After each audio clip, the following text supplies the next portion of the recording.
Greetings, maggots! Pocky D here, Fanboy TV, Vice Admiral, 3rd Class, 2nd Lieutenant, for level 57 Barbarian Multiclasser.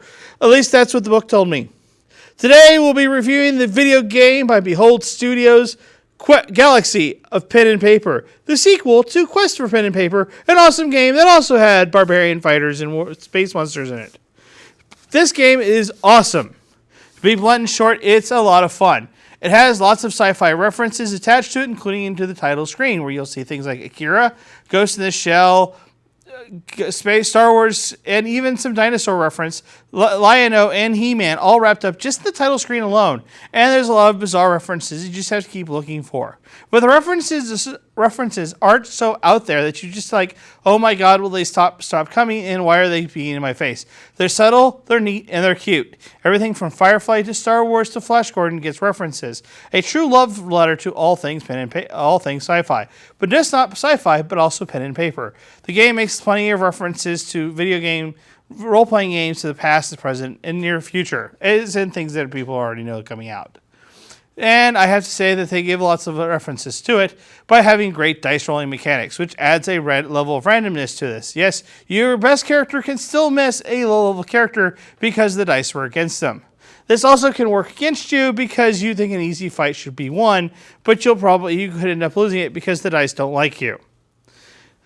The game story itself is basically about a GM you name with players that you name that will go on a space adventure through all the galaxies, multiple galaxies, in fact. The game land itself is massive, but unfortunately, without a scroll feature attached to it, you're stuck with a very narrow point of view of it, meaning you have to do a lot of scrolling to find out where the planet is you're supposed to be going to, which does kind of make the game feel larger. But I would have liked the ability to scroll a little bit wider or closer to be able to see the planet I was looking for. As far as your party goes, you have a large diverse of basically characters who do high DPS with low armor, high armor with low DPS, or a mixture of the two. You have your status elements, your buffers, your healers, and everyone in between.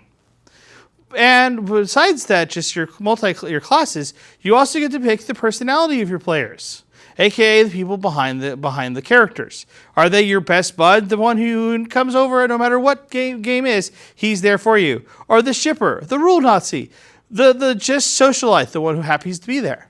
Or is it a mixture in between? These actually depend on how your characters actually react to the environment attached to it. I'm not even kidding. Multiple options, multiple scenarios gives a lot of replayability to this. Character with a large amount of body playing the pacifist can be really, really funny.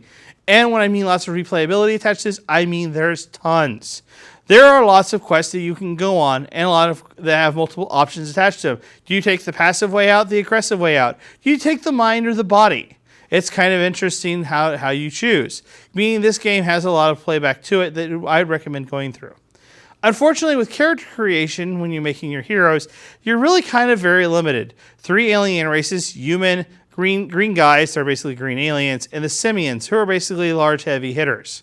Unfortunately, just with those 3, and with your classes, and with your looks only means stuck to particularly how your characters act, it does narrow it down. I would have liked the socialite being the one who was a female with purple hair versus her one being the one that's all about shipping characters.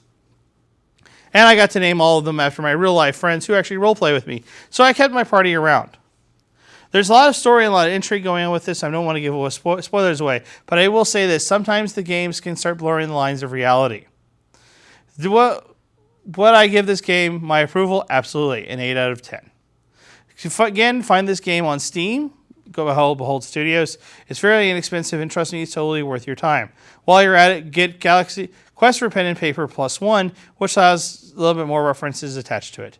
So this was Pocky D with Galaxy of Pen and Paper, telling you to sign off and play this game, because trust me, you'll enjoy it.